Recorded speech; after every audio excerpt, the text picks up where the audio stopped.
So we're going to talk about resistance. You need to do some fill in the blanks. We're ready to go here, guys, okay? Turn around there. Why don't you go sit over here? Go sit over here. Lots of room. Oh, yeah. We'll get him to sit somewhere else. No, count you. Yeah, it's okay. No, we can't leave. It's okay. I'll be calling you. We're going in 10 minutes. I thought you were going at 2:15 instead of 11. This is my There's a appointment. chair there. Oh, Yeah, we're good. Thank you. Also, You got a pencil? Here. Okay, thank you. All right, so the symbol for resistance is the letter R, and the units are that funny looking symbol here. And it's called ohms. When you're drawing it, you can just draw it like that. Okay? It's the Greek letter omega, and it's named after that guy. His name was George Simon Ohm, German physicist and mathematician. He was a school teacher. Ohm began his research with the new electrical chemical cell, invented by the Italian scientist Alessandro Volta, who, of course, we named Volta after him. Okay? Using the equipment of his own creation. Charlie, it's the listening part now. Remember that part where I let you go get cereal and you said you were going to listen to me? The listening part is the payback part. Please. Using the equipment of his own creation, Ohm found that there's a direct proportionality between the potential difference or voltage applied across the conductor and the resultant electric current. This relationship is known as, guess what? Ohm's law. He named it after himself. Okay? Wow. Ohm's law. Typical man. Named the discovery after himself, right? Yeah. Ohm's law. And it's the formula that you're going to get today. Here's how resistance works. As the electrons move through a conductor, they bump into the fixed particles, the atoms in the conductor. So, these little blue ones here are the free ones, free electrons.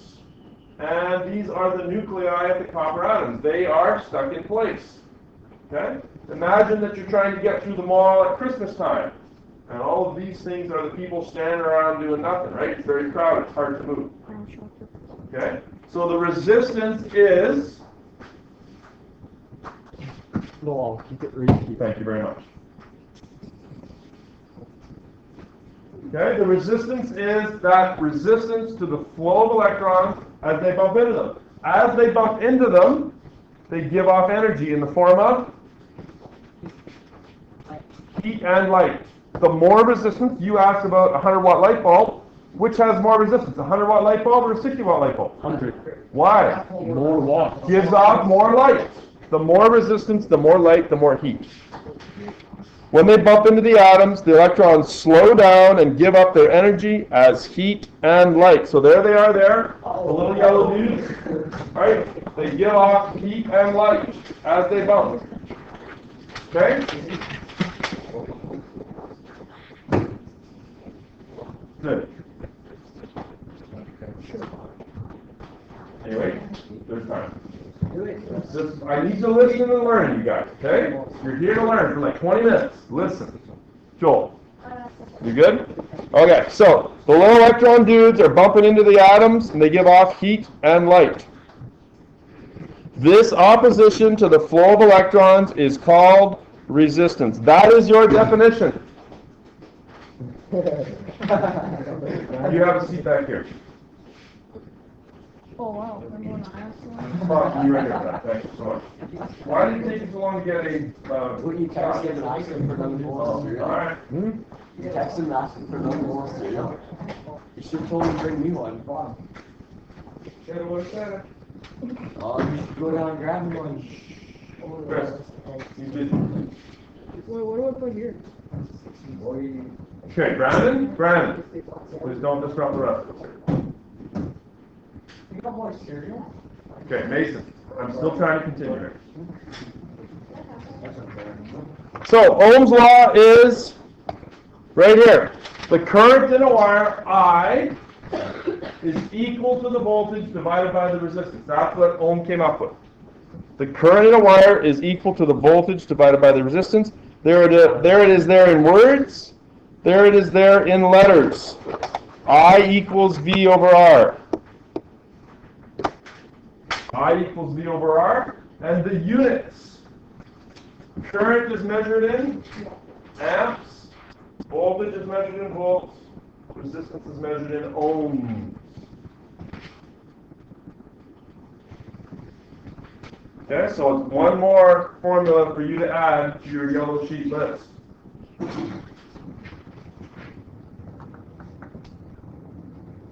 I equals V over R.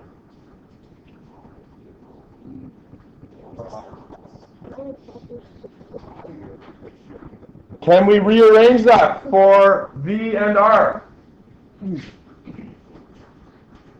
You guys don't have a spot there, I don't think, for it, right? But we're going to need it. Yeah, I don't have it there. Okay, so let's rearrange this. Some of you might be able to do this, I don't know where you are with your math. What would V equal? R divided by I. No. I divided by I. No. The R, to get rid of this divide by R, you multiply it. R times I. Yes, usually it's I times R. V is equal to I times R, and the other one would be for R, and that would be? V times No, it's over. V over I. Those are the three versions of it that you're going to need. Don't do that. Okay? Are there any practical applications for this? Like, is this useful for anything? No. No? No. For a light bulb. Yeah? Light bulbs use it? It's looking like the other. Practical examples of Ohm's law are baseboard heaters. How many people have this in their home?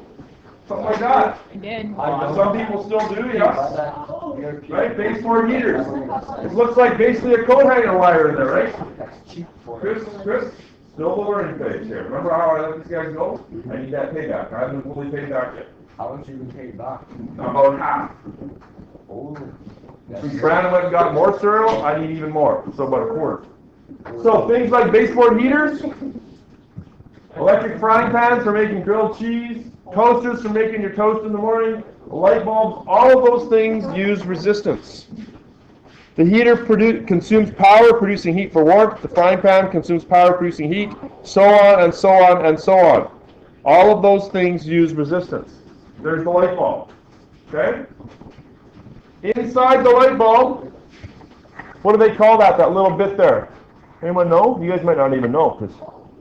What's that little, you can just see it in there. What's that little filament? The little tiny, very thin wire.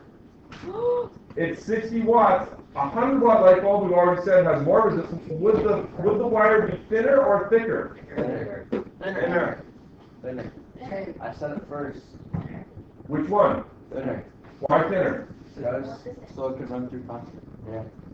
If all of you, So if there was a fire, let's just think about this. If there was a fire and the whole school had to get out the front doors, would it be better to have all the doors open or just one door open? All of them. All of them. So all of the doors open would mean you get out faster, less resistance.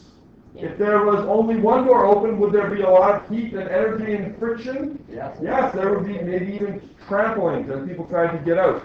No, Okay, so the thin wire would be on the 100-watt light bulb. The thinner the wire, the more resistance. Okay? Something good to know. No.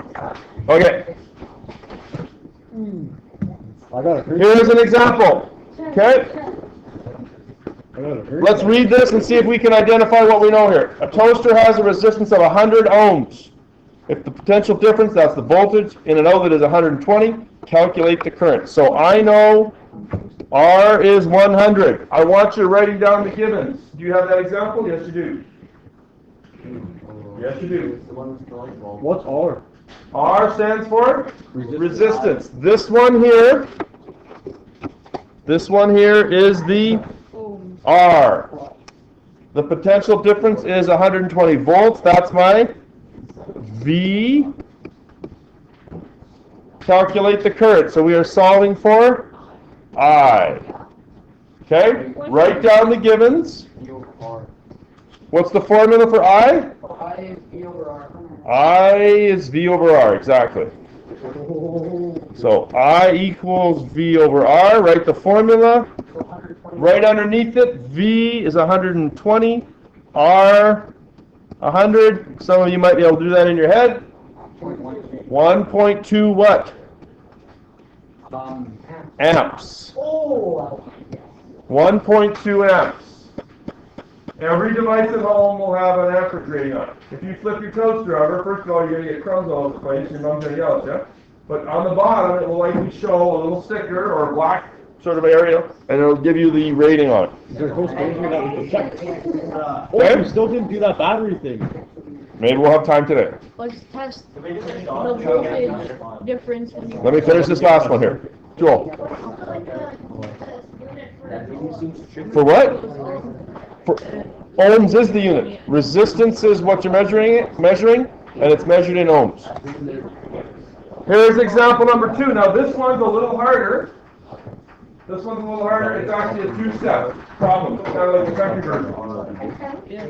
Okay, 2-step. So pay close attention here. Almost done, then you're going to have a chance to work. 15 coulombs of charge are moving through a wire in a minute. If a 100 ohm resistor is added to the circuit, what would be the potential difference? And you need 2 different formulas. 15 coulombs of charge. Charge I did is that wrong. Q. 100 ohm resistor. R equals 100. We are solving for potential difference. V. Now. Oh, and we've got one more. There's one more number in there that is hidden. What's the number that's hidden? No, that's just the example number 2. 2 different formulas. There you go. In a minute, right there, there's a number that's hidden. Oh my goodness. 60 seconds, right? Where are you getting all these numbers from? Like, what does T equal? T stands for? Time. Oh. Remember, you were away to read it. Okay, so now, how am I going to get V? We know that our formula for V is I times R Equals T. Do I have I? I do not. You'll have to look back. What's the formula for I? I equals R. Anyone know? P over R. You should have that formula sheet. I'll give it to you. It's Q over T. I know that one. I equals Q over T. So you're going to have to do 2 steps here. What's the Q? 15. What's the time? Grady, you need to watch now. Talk later. This is the learning part. 15 divided by 60. No, that's 60 divided by 15. No. 0.25. 15 divided by 60. Almost done. So that's my I. Now what can I do? So I equals 0.25. Yep. Now I can use I equals V over R. this one here, right? I equals V over R. I'm looking for the current. Holy goodness, just to get an amplitude Yep. or whatever. Goodness. this Oh, is- hang on, that's wrong. Oh. We're looking for V, right? What's it for V? I times R. This is what we do in science. I 0.25. Science is just applied math. That's all it is. 0.25 times R. You forgot to put, what equals 0.25? What's the letter? Oh, yeah, you're right. Absolutely. That would be amps, right? 0.25 times 100 or 25 volts. That's the hardest question you're going to see. Okay? Those 2-step ones. We're talking about school? Every time we work out. Okay. At the top of that yellow sheet it says, give me the 3 main formulas. What's the one we just learned today? What was Ohm's law? Right there. I equals V over R, right? So there's I equals V over R. And then there's the current one, which is I equals Q over T. And I think there's one with E in it, isn't there? What's the one with E in it? How is this? Energy. Why, what's wrong with it? I don't know, it's dislocated. Q times V, right? I don't know what to do. Those are the three main ones. Oh? Ow. Drag one.